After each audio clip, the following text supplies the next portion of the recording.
Les Rouyn-Norandiens avaient beaucoup de questions à la suite de la consultation publique qui a eu lieu au printemps dernier au sujet de la future mine urbaine Horn 5 qui s'amène ici à Rouyn-Noranda. Mercredi soir, on a pu avoir quelques réponses, notamment en ce qui a trait à la vibration et au bruit qui sera engendré par les futurs sautages. Je pense qu'on veut surtout faire connaître puis que les gens comprennent bien parce que c'est vrai qu'on met en place beaucoup de mesures pour se fondre dans l'ambiance sonore puis que ça soit acceptable, pour limiter les vibrations puis qu'il va en avoir. Parce que notre premier objectif, c'est quand même de préserver ou d'assurer l'intégrité des bâtiments, des résidences, des infrastructures.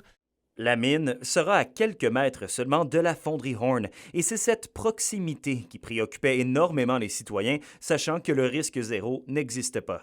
Les vibrations seront pratiquement 3 fois en dessous de la norme provinciale, de quoi rassurer, selon la vice-présidente environnement chez Ressources Falco. On est aussi en 2024. Je pense qu'on ne peut plus juste arriver et dire on sait comment faire les choses. Il faut prendre en compte la communauté, les enjeux particuliers, les préoccupations, et puis il y en a des solutions.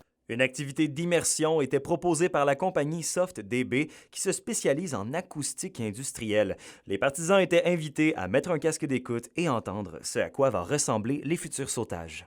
Le sautage va produire des vibrations, puis on va entendre un son dans notre résidence quand il va y avoir un sautage, surtout si on est à proximité. Quand on fait référence à cet événement-là, peut-être au niveau des sautages, c'est d'essayer de les faire justement où est-ce qu'il y a déjà l'arrivée, par exemple, de retour au travail, on est déjà dans l'activité. Fait que ce type d'événement-là va être moins perceptible dans notre environnement parce qu'on a déjà une ambiance sonore là, qui est active là, dans notre milieu.